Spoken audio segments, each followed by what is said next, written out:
नमस्कार मित्रों, आपने रामायण, महाभारत और अन्य कई पौराणिक कथाओं में अस्त्र, शस्त्र, दिव्यास्त्र इन शब्दों एवं ऐसे हथियारों के बारे में सुना होगा। तो आज हम जानेंगे कि इनमें क्या विशेषता एवं क्या अंतर है। सबसे पहले हम बात करेंगे शस्त्र की। शस्त्र, इसमें काफ़ी खतरनाक हथियारों का समावेश होता है जिनके प्रहार से गहरी चोट एवं मृत्यु तक हो सकती है। यह हथियार युद्ध में अधिक उपयोग किए जाते हैं एवं मनुष्य द्वारा निर्मित होते हैं और हाथों से चलाने वाले होते हैं, जैसे कि तलवार, ढाल, शूल, भाला, फरसा आदि। शस्त्र में 4 प्रकार हैं: मुक्ता, अमुक्ता, मुक्तामुक्त, मुक्त संनिवृत्ति। मुक्ता यानी ऐसे शस्त्र जो फेंके जाते हैं। अब इनमें भी 2 प्रकार हैं, पाणी मुक्ता और यंत्र मुक्ता। पाणी मुक्ता, इसमें शस्त्र को हाथ से फेंका जाता है। यंत्र मुक्ता अर्थात यंत्र द्वारा फेंके जाने वाले अस्त्र शस्त्र। अमुक्ता, ऐसे शस्त्र जो फेंके नहीं जाते, जैसे कि गदा। मुक्ता मुक्त, वह शस्त्र जो फेंककर या बिना फेंके भी लड़े जा सकते हैं। मुक्त संनिवृत्ति, वे शस्त्र जो फेंककर लौटाए जा सकते हैं। अब हम बात करेंगे अस्त्र की। अस्त्र जिसे अग्नि, वायु, विद्युत का उपयोग करके तथा यांत्रिक उपयोगों से चलाया जाता है, जैसे एक साथ यंत्र द्वारा कई भाले छोड़ना, तोपों द्वारा अग्नि के गोले बरसाना, यंत्र उपकरण द्वारा अनेकों भाले या तीर छोड़ना, और इनमें तीर, भाला, चक्र आदि का समावेश होता है। और इसके पश्चात आते हैं दिव्यास्त्र। यह अस्त्र पौराणिक प्रथा के अनुसार देवी देवताओं के द्वारा निर्माण किए गए हैं। प्रत्येक दिव्यास्त्र एक विशेष मंत्र द्वारा आवाहित किया जाता है। उस मंत्र में जिस भी देवता का आवाहन किया गया हो, उसकी मारक शक्ति एवं विशेष शक्ति समाहित होकर वह दिव्यास्त्र में प्रकट होता है। इनका संचालन इनके मंत्रों द्वारा ही संभव है, इसीलिए इन्हें मांत्रिक अस्त्र भी और दिव्य अस्त्र भी कहते हैं। दिव्यास्त्र प्राप्त करने के भी 2 मार्ग होते हैं। प्रथम, जिस देवता की मारक शक्ति या दिव्यास्त्र प्राप्त करना हो, उन्हें प्रसन्न कर उनसे वरदान में यह अस्त्र प्राप्त किया जाता है। दूसरा मार्ग, अपने गुरु जो अनेकों दिव्यास्त्र के धारक हो, उनसे शिक्षा प्राप्त करके इस अस्त्र का ज्ञान प्राप्त किया जाता है। और इस कार्य में दूसरा चरण ज़्यादातर योद्धाओं ने अपनाया हुआ था। यह दिव्यास्त्र के मंत्रों को केवल बोलकर बताया जाता है और इनको हमेशा स्मरण रखना होता है। इन्हें लिखकर नहीं रखा जा सकता, अन्यथा लिखे हुए मंत्रों को पढ़ने से दिव्यास्त्र प्रकट नहीं होता।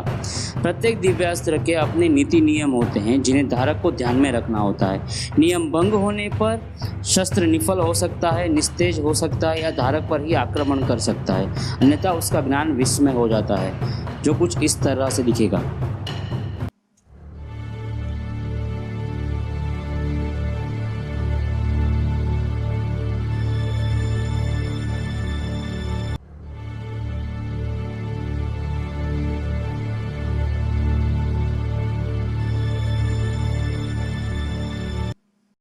दिव्यास्त्र कोई तीर नहीं होते, यह केवल मंत्र द्वारा आवाहित मारक शक्ति या तेज होता है, जिसे साधारण अस्त्र या फिर इस दिव्यास्त्र के लिए विशेष तौर पर तैयार किया गया अस्त्र पर या शस्त्र पर आवाहन किया जाता है और शक्ति उस तीर पर समाहित हो जाती है और वह अस्त्र दिव्यास्त्र में परिवर्तित हो जाता है। इनमें अनेकों दिव्यास्त्र हैं। हम कुछ अस्त्रों के बारे में थोड़े विस्तार में जानेंगे। सबसे पहला अग्नेयास्त्र। यह अग्निदेव द्वारा निर्मित अस्त्र है। मंत्र सिद्धि से प्राप्त होने वाला अस्त्र इससे उत्पन्न होने वाली अग्नि को मंत्रों से नियंत्रित कर सकते हैं। यह एक विस्फोटक अस्त्र है। यह जल के समान अग्नि बरसाकर सब कुछ भस्मीभूत कर सकता है। इसका प्रभाव व तेज योद्धा अपने सामर्थ्य के आधार पर बढ़ा या घटा सकता है। हर योद्धा का आग्नेयास्त्र उनकी क्षमता या सामर्थ्य व उनकी कटिबद्धता के आधार पर अपनी शक्ति का तेज प्रकट कर सकता है।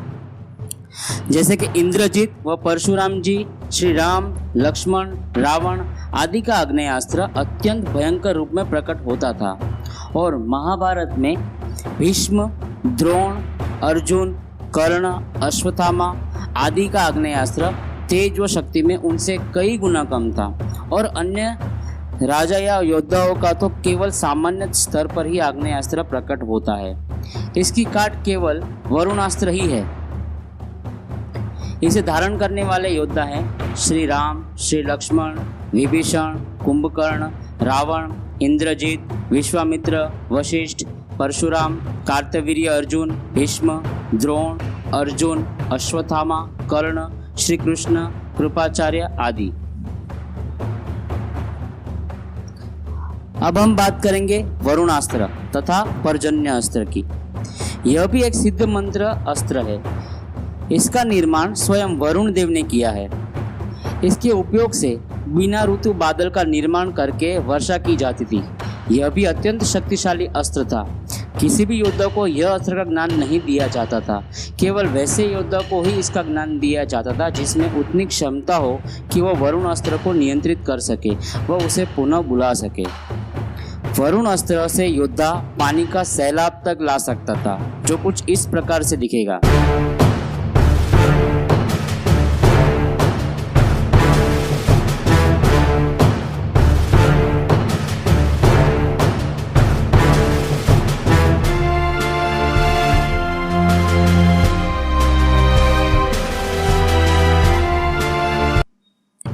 इसे धारण करने वाले योद्धा थे श्री राम, श्री लक्ष्मण, विभीषण, कुंभकर्ण, रावण, इंद्रजीत, कार्तवीर्य अर्जुन, विश्वामित्र, वशिष्ठ, परशुराम जी, भीष्म, द्रोण, कृपाचार्य, अश्वत्थामा, अर्जुन, कर्ण, श्री कृष्ण आदि। अब हम बात करेंगे वायु अस्त्र की। इसका निर्माण वायुदेव ने किया था। यह भी मंत्रों द्वारा उपयोग में लाने वाला अस्त्र है।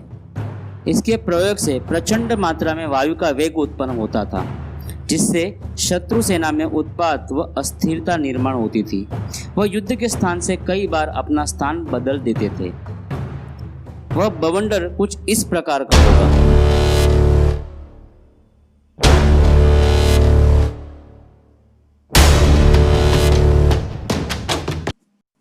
इसके धारक थे विश्वामित्र ऋषि, वशिष्ठ ऋषि, श्री राम, श्री लक्ष्मण, रावण, इंद्रजीत, कार्तवीर्य अर्जुन, विभीषण, कुंभकर्ण, परशुराम, भीष्म, द्रोण, कृपाचार्य, अश्वत्थामा, श्री कृष्ण, कर्ण, अर्जुन, भीम आदि।